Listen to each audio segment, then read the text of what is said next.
pois, os filisteus, que os filhos de Israel estavam congregados em Mispa, subiram os maiorais dos filisteus contra Israel, o que, ouvindo os filhos de Israel, temeram por causa dos filisteus. Pelo que disseram os filhos de Israel a Samuel: não cesses de clamar ao Senhor nosso Deus por nós, para que nos livre da mão dos filisteus. Então tomou Samuel um cordeiro, que ainda mamava, e sacrificou inteiro em holocausto ao Senhor. E clamou Samuel ao Senhor por Israel, e o Senhor lhe deu ouvidos. E sucedeu que, estando Samuel sacrificando o holocausto, os filisteus chegaram à peleja contra Israel. E trovejou o Senhor naquele dia com grande trovoada sobre os filisteus, e os aterrou de tal modo que foram derrotados diante dos filhos de Israel. E os homens de Israel saíram de Mispa e perseguiram os filisteus e os feriram até abaixo de Bet-cá. Então tomou Samuel uma pedra e a pôs entre Mispa e Sem, e chamou seu nome Ebenezer, e disse: até aqui nos ajudou o Senhor. Assim os filisteus foram abatidos e nunca mais vieram aos termos de Israel, porquanto foi a mão do Senhor contra os filisteus todos os dias de Samuel. E as cidades que os filisteus tinham tomado a Israel foram restituídas a Israel, desde Eclon até Gate, e até os seus termos Israel arrebatou da mão dos filisteus, e houve paz entre Israel e os amorreus. Deus querido, obrigado pela tua palavra, Senhor. Fala em nossas vidas, em nossos corações, nos ensina, nos orienta conforme o teu Espírito Santo e a tua palavra, em nome do Senhor Jesus Cristo. Amém.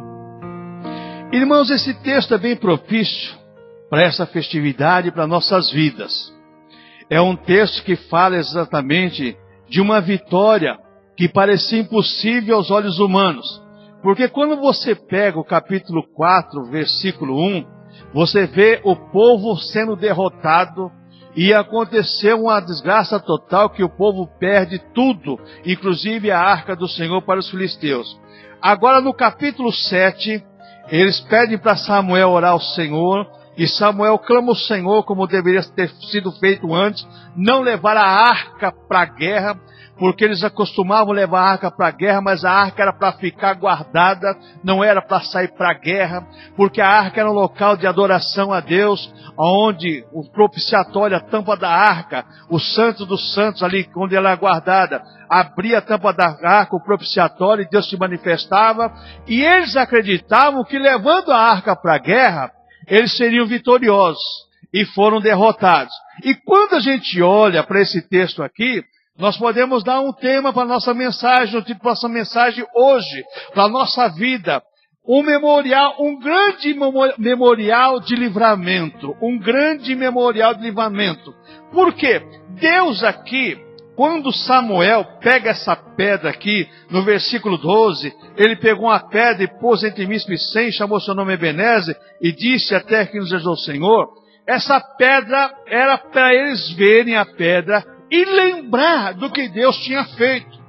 Assim como eles passaram o Jordão, quando saíram do Egito, para entrar em Canaã, os sacerdotes, cada um pegou uma pedra lá do meio de Jordão e construíram um altar para ser testemunha do que Deus tinha feito. Deus tinha parado as águas do Jordão, uma coisa impossível aos olhos humanos, é uma coisa que você não consegue explicar pela lei da física, como é que você para uma enchente, uma enxurrada, e somente Deus, porque Ele é o Senhor. Ele consegue fazer o impossível, aquilo que os homens não conseguem fazer, Deus consegue. Então essa pedra, ela foi colocada como memorial para eles olharem para aquela pedra e lembrar do que Deus tinha feito para eles. Porque Israel sempre, irmãos, ele fazia as coisas erradas e clamava a Deus, e Deus sempre trabalhava em favor daquele povo, porque Deus tinha um compromisso com aquele povo. A mesma coisa somos com nós, igreja. Deus tem um compromisso com o seu povo, com a sua igreja. E muitas vezes nós fazemos as coisas erradas e Deus perdoa. Mas muitas vezes nós pagamos o preço por não darmos ouvido à palavra do Senhor e obedecermos à palavra do Senhor. Só que aquela pedra, ela já prefigurava a pedra angular. Você pega o texto de Mateus capítulo 16, onde Jesus e Pedro estão conversando.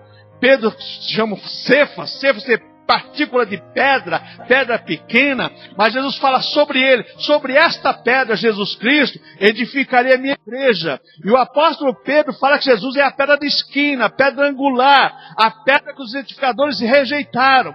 Jesus Cristo hoje é rejeitado por muitas pessoas que diz que conhece Jesus, mas não zela e não preza pela fé em Jesus Cristo. Então está como Israel aqui, ganhava uma vitória, ganhava uma batalha, daí a pouco estava fazendo a coisa errada de novo. Então essa pedra era um memorial do livramento que Deus tinha feito para aquele povo. Um livramento através da oração, através do sacrifício que Samuel tinha feito aqui em favor daquele povo, sacrifício para Deus em favor daquele povo. Então Ebenezer tem algumas coisas para nos ensinar, irmãos. E eu quero compartilhar com os irmãos, em primeiro lugar, que Ebenezer significa pedra do socorro divino. Quando foi que Jesus deixou de te ajudar? Nunca. Quando foi que Jesus deixou de te atender? Nunca. Quando foi que Jesus deixou de abençoar a sua igreja? Nunca. Quando foi que Jesus deixou de fazer algum benefício em favor do seu povo? Nunca. Mas, irmãos, nós temos um problema sério, como Israel teve, a tal da ingratidão. Você esquece fácil das coisas que Deus fez por você, daquilo que você já recebeu de Deus, é fácil esquecer, mas nós sempre estamos focados no que vamos alcançar. Irmãos, bênção de Deus faz parte da nossa vida com Deus. Jesus ensinou bem claro em Mateus capítulo 6, buscar em primeiro lugar a sua justiça e as demais coisas serão acrescentadas. Israel buscava a bênção, mas não buscava o Senhor da bênção. É o que acontece com muita gente hoje, irmãos. Busca muito a bênção, mas não quer nada com o Senhor da bênção. Então Ebenezer é a pedra do socorro divino. Olha para a pedra e lembra que foi Deus que socorreu você. Irmãos, quantas vezes nós clamamos, suplicamos a Deus e Deus anda com providência. Por quê? Essa pedra foi erigida, primeiro para honrar a Deus. Porque Deus tinha que ser honrado pelos feitos que Ele fez em favor do seu povo. E nós, irmãos, muitas vezes não honramos a Deus como deve ser honrado.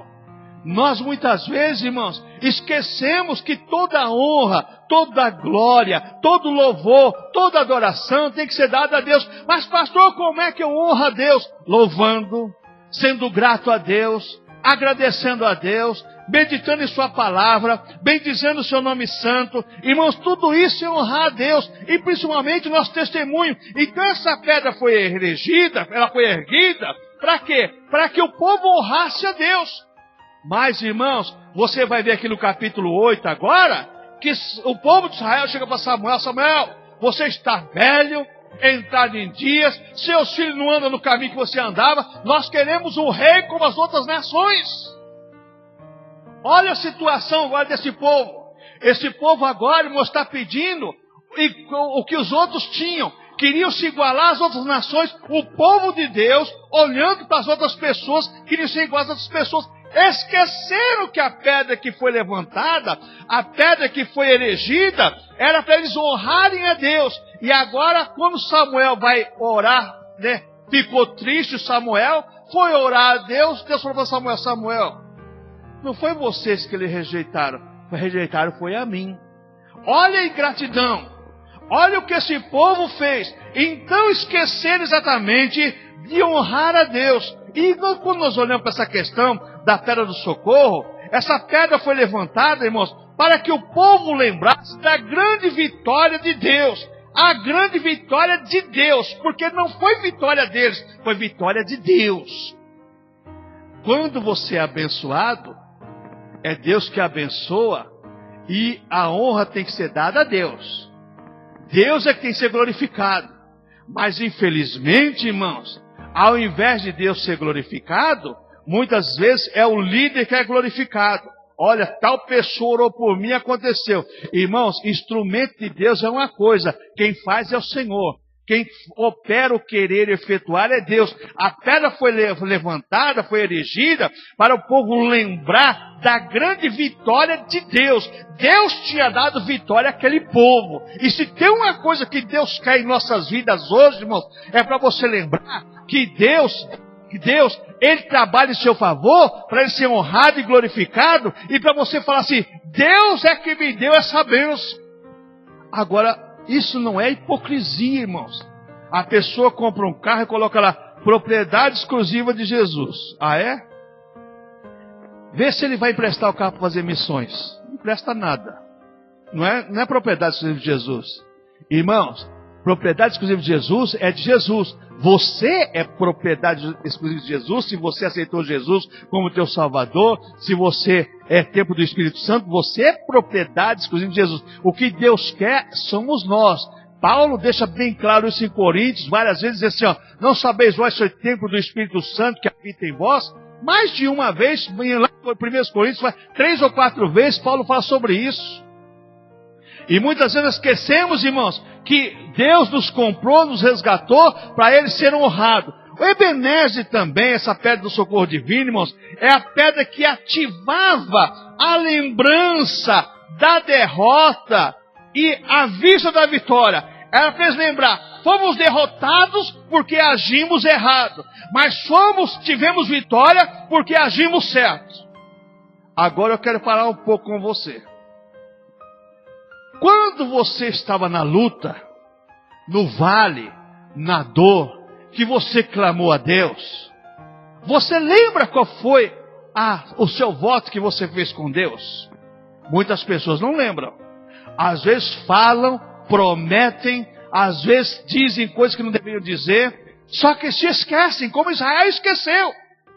E essa pedra foi erigida exatamente para ativar a lembrança deles, a lembrança da derrota e agora a vista da vitória. Fomos derrotados porque agimos errado, mas agora temos vitória porque agimos certo. A mesma coisa somos nós. Se você foi vencedor numa batalha, você tem que lembrar da maneira que você foi vencedor, para você reconquistar aquilo que você perdeu. Porque aqui no versículo 14, deixam bem claro a restituição que Israel teve através dessa vitória. Olha o que diz aqui, e as cidades que os filisteus tinham tomado de Israel foram restituídas a Israel, desde Ecrón até Gate. A nossa luta, irmãos, muitas vezes, Deus está chamando a nossa atenção para nós lembrarmos de que maneira nós alcançamos a vitória. Muitas vezes a nossa vitória foi sofrida, foi dolorida, mas Deus agiu em nosso favor e a estratégia continua sendo a mesma. Deus não mudou a maneira de agir. É nós que queremos colocar, veja bem, mudança na maneira de Deus trabalhar. Mas Ebenezer ativa a lembrança da derrota para a vitória. Olha, fomos derrotados porque agimos mal, mas Deus nos deu lembrança agora da maneira que nós temos que agir para continuarmos abençoados. Por isso que diz, Ebenezer, até aqui nos ajudou o Senhor. Lembra como você orou, como você jejuou, como você buscou a Deus? E Deus agiu. É dessa maneira que Deus quer que você faça de novo. Mas muitas vezes, irmãos, nós queremos negociar com Deus. E com Deus não tem negócio. Com Deus não existe barganha. Com Deus não existe nada disso. Ebenezer também, essa pedra do socorro divino, ela nos lembra algumas coisas. É a pedra que traz lembranças cruciais do passado e o encorajamento do presente. No passado fomos derrotados, no presente adquirimos a vitória e agora nos dá coragem para prosseguir. Irmão, se tem uma coisa que impulsiona o ser humano, é quando você sai de uma luta pelas potentes mãos de Deus e agora você tem força para caminhar, força para seguir avante, seguir em frente. E Deus age dessa maneira na vida da igreja, que é para a igreja ter ânimo. Irmãos, quantas pessoas estão perdendo o ânimo até de viver? Por que isso, irmãos? Porque não tem mais encorajamento da parte de Deus. Elas buscam coragem através de metodologias humanas. olha, vamos fazer assim, vamos fazer assado. Não, irmãos, Deus tinha profetizado para o povo através de Moisés, tinha falado, tinha dado a lei. Lá no capítulo 28 do Deuteronômio, Deus falou assim, ó, se vocês obedecerem às leis, como está escrito aqui, olha, todas as bênçãos alcançarão vocês. Agora, se vocês não fizerem como eu estou mandando, vocês vão pagar caro. Então, Ebenezer traz a lembrança crucial do passado, do que você passou, da derrota. Lembra o povo lá no Egito? O povo de Israel no Egito? A Bíblia fala que eles clamaram a Deus e Deus ouviu a oração do povo. Então enviou Moisés e Arão como libertador do povo. Deus não mudou nunca, irmãos. Se você está na luta, se você está na prova, se você está na dor, o teu clamor tem que ser feito a Deus. Agora, da maneira que Deus quer que você clama, não é de qualquer maneira. Não coloca a sua fé em uma pessoa, coloca a sua fé na pessoa bendita do Senhor Jesus Cristo. É Ele que pode socorrer, não é a igreja, não é o pastor, não é o bispo, não é o apóstolo, é o Senhor Jesus Cristo, que é o Senhor da glória. Então Ele te dá coragem para você viver o presente, para você enfrentar as dificuldades da vida. Irmãos, vivemos uma época que as pessoas estão perdendo a coragem de viver e de batalhar pela fé. As pessoas estão se entregando, as pessoas estão se dando por derrotados. Não, irmãos, não se dê por derrotado, não. Lembra o que Deus já fez por você e Ele quer fazer muito mais na tua vida. Creia, confia nesse Deus poderoso, esse Deus que age em teu favor, esse Deus que pode fazer infinitamente mais do que você pede e do que você almeja. Ele pode fazer. Outra coisa, Ebenezer como pedra de socorro divino, é a pedra que faz lembrar sempre da vitória e coragem e confiança para prosseguir. Vitória, coragem e confiança. Porque quando você tem uma vitória, você adquire coragem, você tem confiança. Você sabe que os grandes problemas, nós aprendemos na lição da escola dominical, a questão de orar confiante. Quando você pega os heróis da fé, vamos deixar os líderes da Bíblia Sagrada de lado, vamos falar da história do cristianismo. George Miller, o homem que orava com fé. E perguntaram qual era o segredo dele. Ele falou assim, não tem segredo. Eu creio na palavra de Deus, nas promessas de Deus para mim. Eu sou filho dele. Eu sou filho dele. Você é a mesma coisa, eu sou a mesma coisa. Nós somos filhos de Deus. Aonde está a nossa fé? Aonde está a nossa confiança? Aonde está a nossa fé e a nossa confiança? Mas às vezes nós oramos, irmãos, já certo da derrota, porque não oramos com fé, confiando nas promessas de Deus para nós, filhos de Deus. Temos que orar confiante nas promessas de Deus, que aí nos dá coragem, nos dá confiança para prosseguir. Uma pessoa, irmãos, que não tem confiança para onde ela vai, ela tem medo de tudo. Mas quando ela tem confiança, ela vai até o fim, porque ela tem certeza que ela vai prosseguir e vai chegar ao destino exato. Se nós não tivermos Deus no comando da nossa vida, se nós tivermos Deus seguindo os nossos passos, dirigindo os nossos passos, irmãos, com certeza iremos perecer. Mas graças a Deus que nos dá vitória por nosso Senhor Jesus Cristo, a pedra angular que é rejeitada por muitos, mas é tido pela igreja como a pedra de esquina preciosa, aquele que nos salvou e aquele que garante a nossa vitória diante do nosso adversário. Não tenha medo do seu adversário, não. Às vezes o adversário, irmãos, ele quer bate pé para você correr.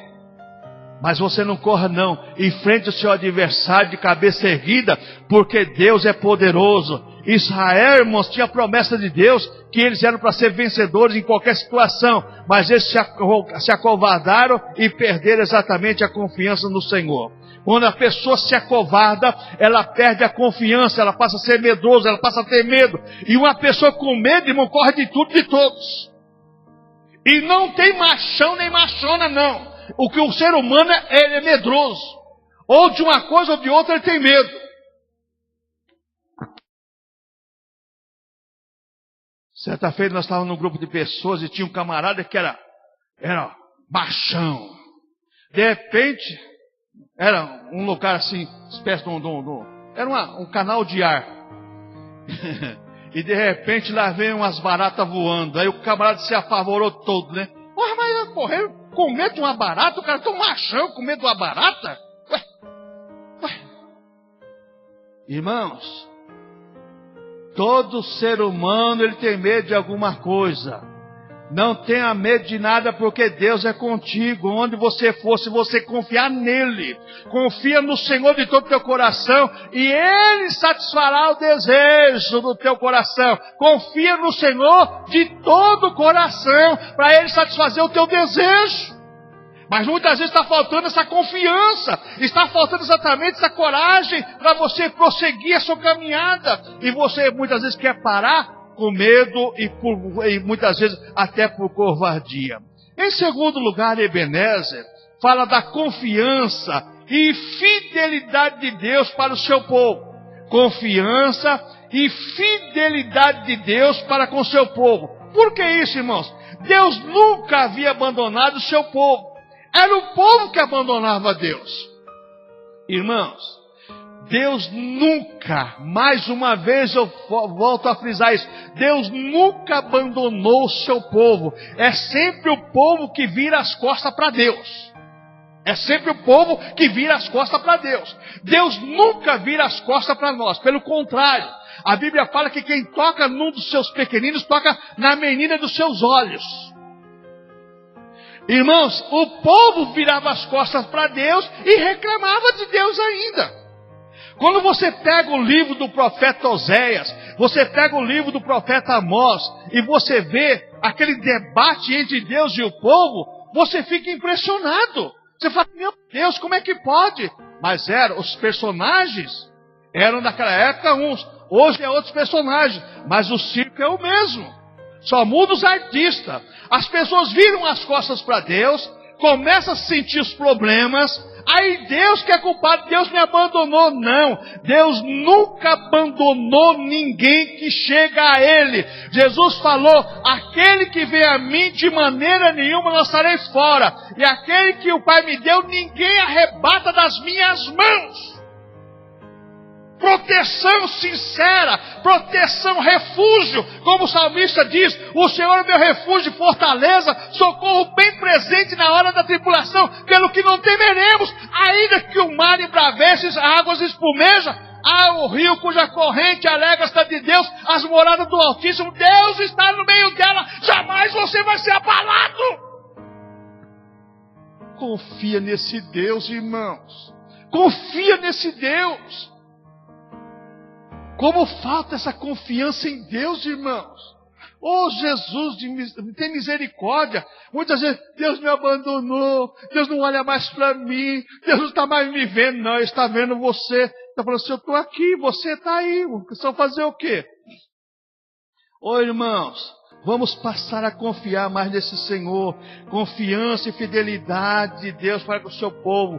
Temos que confiar que Deus é fiel, fiel o Senhor que prometeu, o qual também o fará. Deus não mudou a sua fidelidade, fidelidade e justiça, é base do trono de Deus, é fundamento do trono de Deus.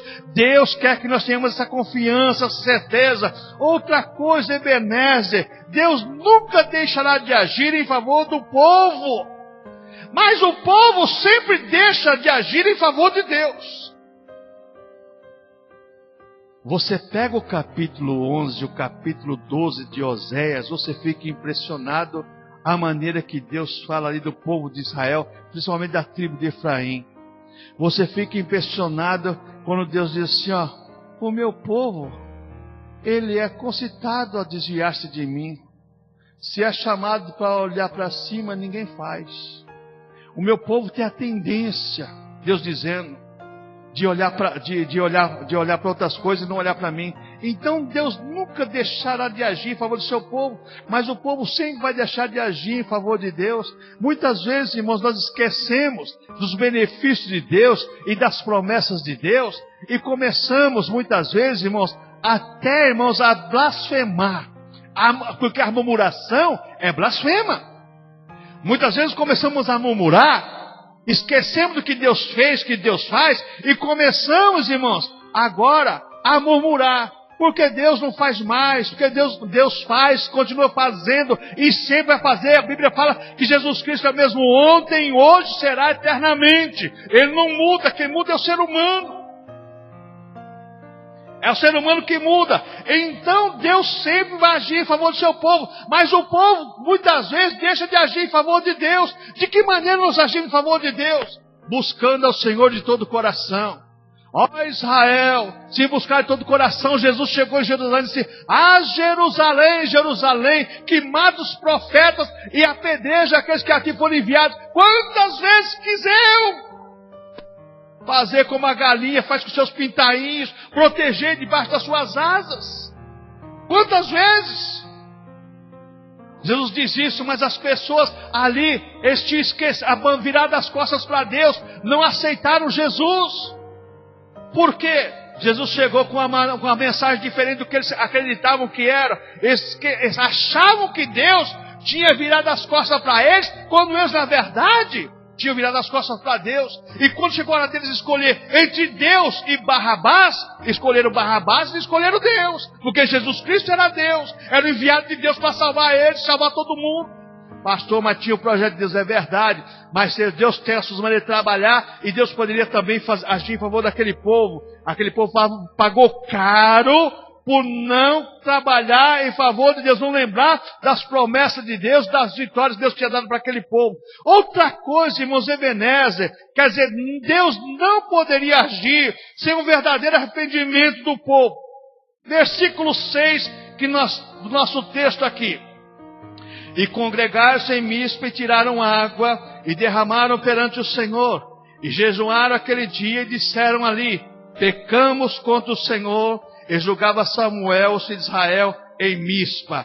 Deus não poderia agir em favor do seu povo sem um verdadeiro arrependimento do povo. Aqui é uma questão fundamental.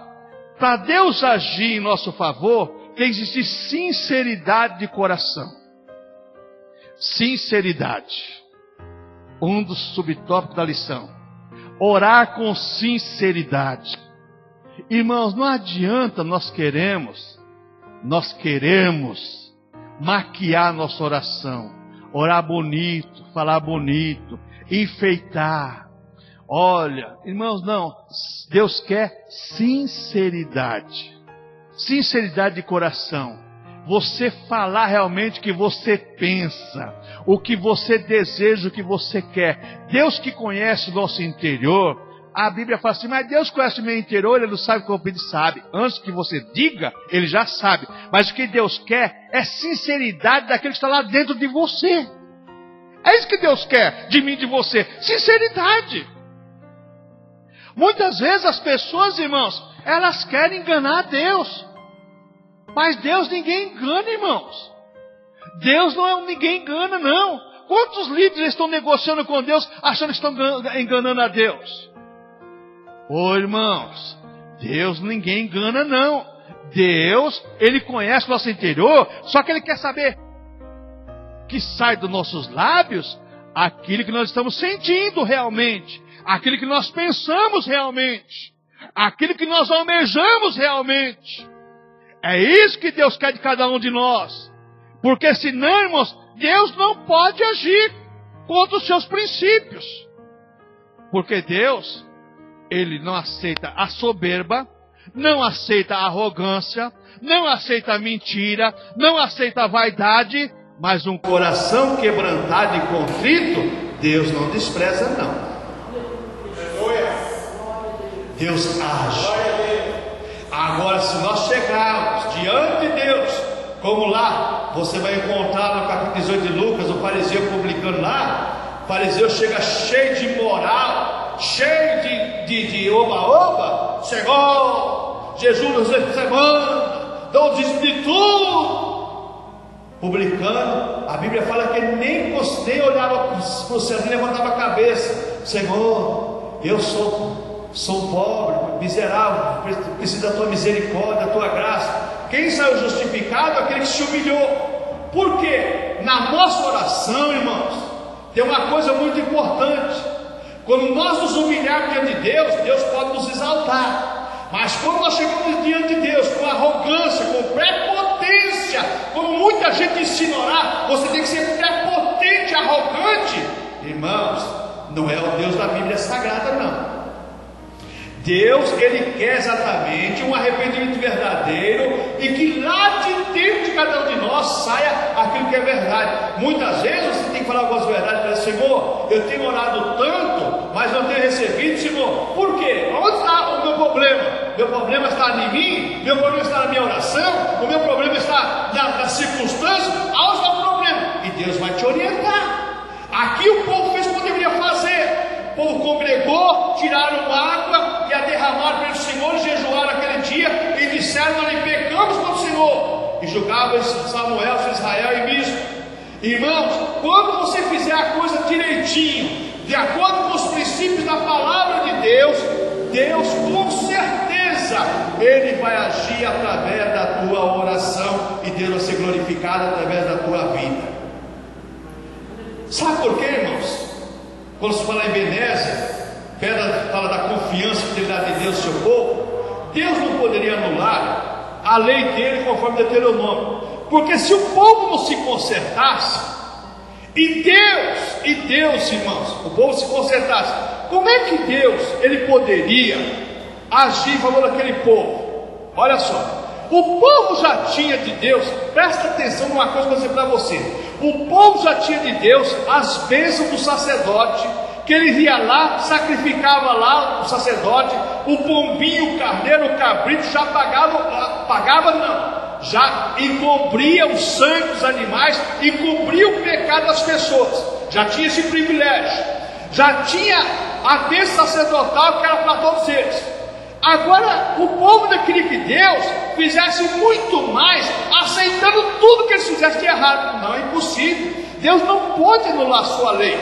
A mesma coisa acontece conosco, irmãos. Muitas vezes a Bíblia fala que nós temos que orar. Se orarmos em nome do Senhor Jesus Cristo, Deus vai responder a nossa oração. Tudo que pedir ao Pai em meu nome, Jesus falou, tudo que pedir ao Pai em meu nome, o Pai vai recompensar. Para quê? Para que Ele seja glorificado através do Filho. E muitas vezes, irmãos, as pessoas estão colocando, não é no nome do Senhor Jesus que estão orando, olha só, em nome do Pai, do Filho e do Espírito Santo. Não, a oração de pedido é em nome do Senhor Jesus Cristo. Você expulsa demônio em nome do Senhor Jesus Cristo. Você pede as coisas a Deus em nome do Senhor Jesus Cristo. Você clama a Deus em nome do Senhor Jesus Cristo. Agora tudo está junto. Deus Pai, Deus Filho e Espírito Santo. O Senhor, você ora em nome do Senhor Jesus Cristo. Mas quem leva a tua oração não é anjo, é o Espírito Santo. E quem recebe a tua oração através do Espírito Santo é Deus que está no céu, entronizado, Jesus à sua direita. Ora, irmãos, ora, não, irmãos, ora, peça em nome do Senhor Jesus Cristo. Esse nome é poderoso para fazer infinitamente mais do que pedimos, que pensamos. O nome do Senhor tem poder. Outra coisa, irmãos, Ebenezer quer dizer o que? Fala da oração respondida, versículo 9. Então tomou Samuel o cordeiro que ainda mamava e sacrificou-o inteiro em holocausto ao Senhor, e clamou Samuel ao Senhor por Israel, e o Senhor lhe deu ouvido. Ebenezer fala da oração respondida. Irmãos, quem aqui nunca teve uma oração respondida? É impossível. Por mais incrédulo que a pessoa seja, Deus responde a oração. Deus ele tem prazer em responder a oração. Ele tem poder, Ele tem prazer em nos abençoar para Ele ser glorificado. Então nesse texto aqui, Ebenezer fala exatamente da oração respondida. Por quê? Deus ouve as nossas orações. E Apocalipse fala que lá no céu tem uma taça com a oração dos santos da igreja. Aquelas orações chegam diante de Deus, que um dia vai ser jogada na terra como praga. E as pessoas vão sentir o drama, porque quem estiver aqui, não a igreja que já foi arrebatada, mas as pessoas que não foram arrebatadas vão sentir o drama devido à oração da igreja. Então Ebenezer fala da oração respondida. Por que isso, irmãos? Deus responde nossas orações conforme o seu querer, conforme o querer de Deus. Porque aí existe um problema, irmãos. Tiago fala que nós pedimos e muitas vezes não recebemos, porque pedimos mal naquilo que não glorifica a Deus. Irmãos, será que é pecado você pedir uma casa? Não. É pecado você pedir um carro? Não. É pecado você pedir um bom emprego? Não. Isso faz parte da vida. Mas, irmãos, vamos pegar o nosso caso hoje, no nosso cotidiano, a contemporaneidade, que essa palavra que é tão dita como renova cada dia aqui, o momento contemporâneo. Para que nós queremos um carro importado de 300, 400, 500 mil reais para andar aqui? Para quê? Para você ser sequestrado? Ou para você, ficar na mira das pessoas que não gostam de trabalhar e gostam de ganhar dinheiro fácil? Se você orar pedindo a cura de alguma coisa, Deus dá com prazer. Se você orar pedindo um pão de cada dia com a oração do Pai Nosso, Deus dá com prazer. Se você orar pedindo para comprar um vestido, a irmã ora, Deus dá com prazer. Se o irmão ora pedindo para comprar um terno, Deus dá com prazer. Mas se você orar para você comprar um apartamento do Guarujá, um triplex, pode esquecer. Mas mudou a história. Hoje as pessoas que dizem que são abençoadas é aqueles que compram um triplex do Guarujá. Irmãos, onde Deus vai ser glorificado nisso? Deus vai ser glorificado na tua vida, no cotidiano da tua vida. O pão nosso que nos dá hoje, Deus não deixa faltar. Deus sustenta você a cada dia. E a Bíblia deixa bem claro: basta cada dia o seu mal.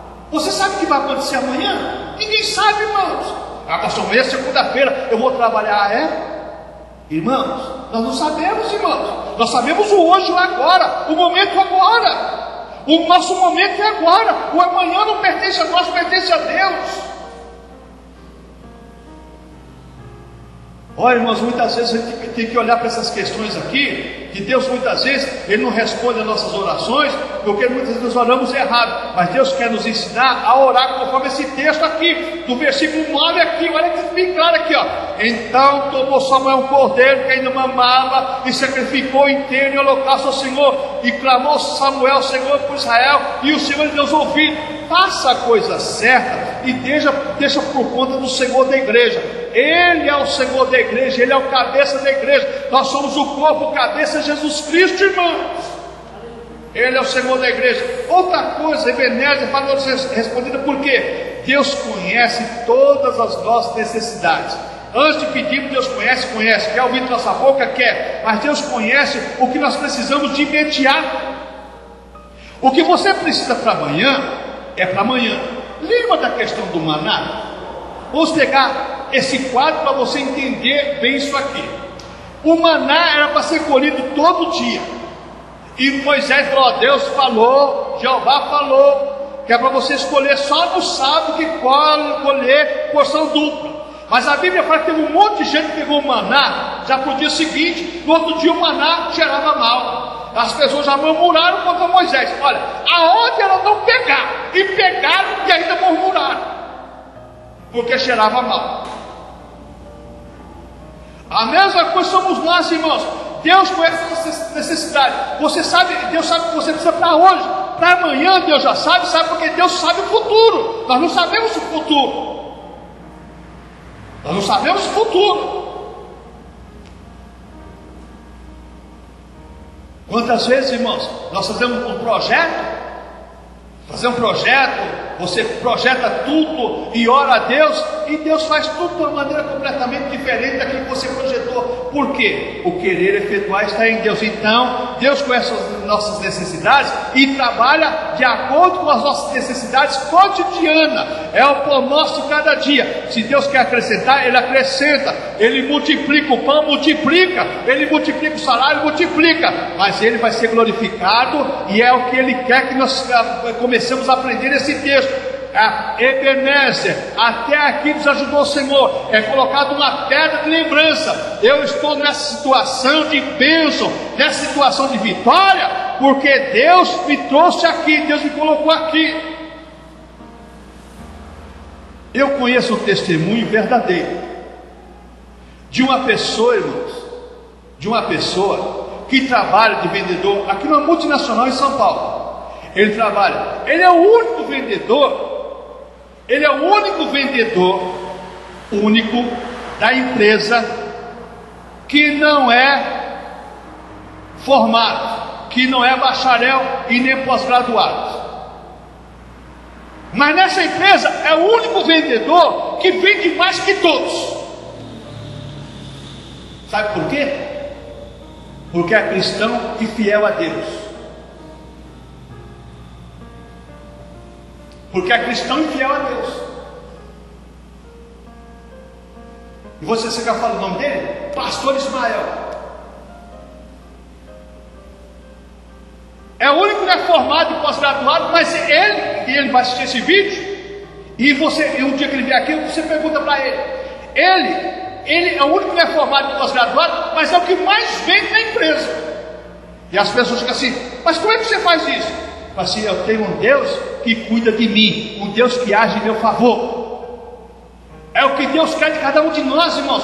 Fidelidade para com Ele, para Ele agir em nossas vidas, para Ele ser glorificado através das nossas vidas. Deus conhece nossas necessidades, Deus conhece, mas Ele quer saber da nossa inteireza de coração, da comoção do nosso coração, aonde Ele nos colocou.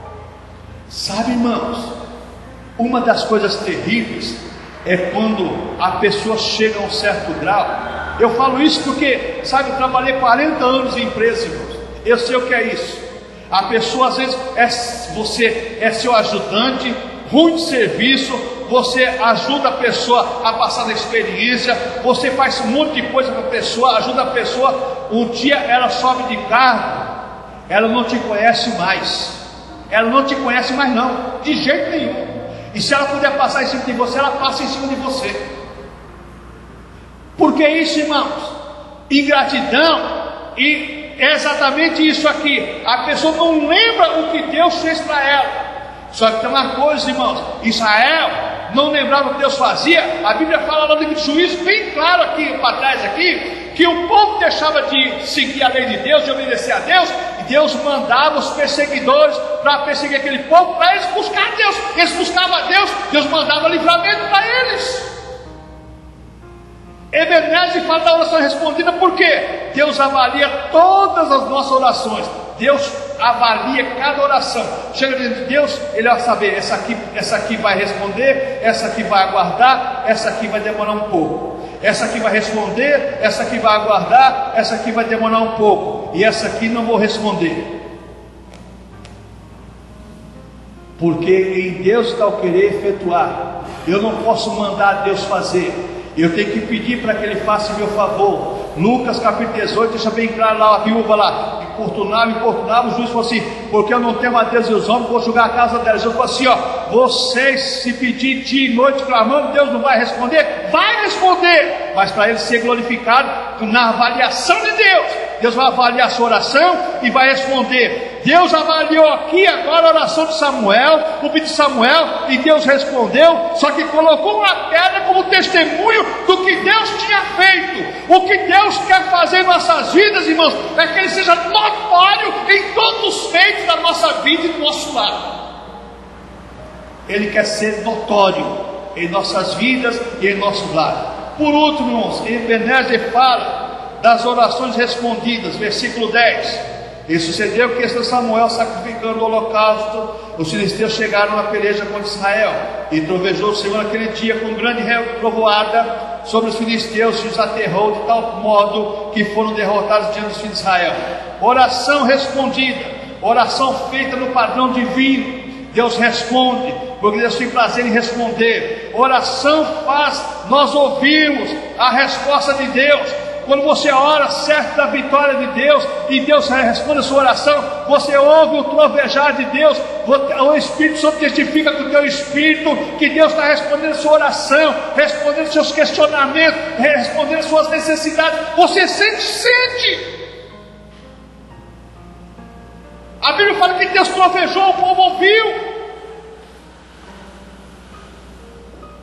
Quem de nós que esteve orando, nunca percebeu, quando você ora e fiz alguma coisa que agrada a Deus, e você sente através do Espírito Santo, no seu espírito, que Deus vai trabalhar em sua vida, conforme o seu pedido, conforme a sua oração, como nós sentimos.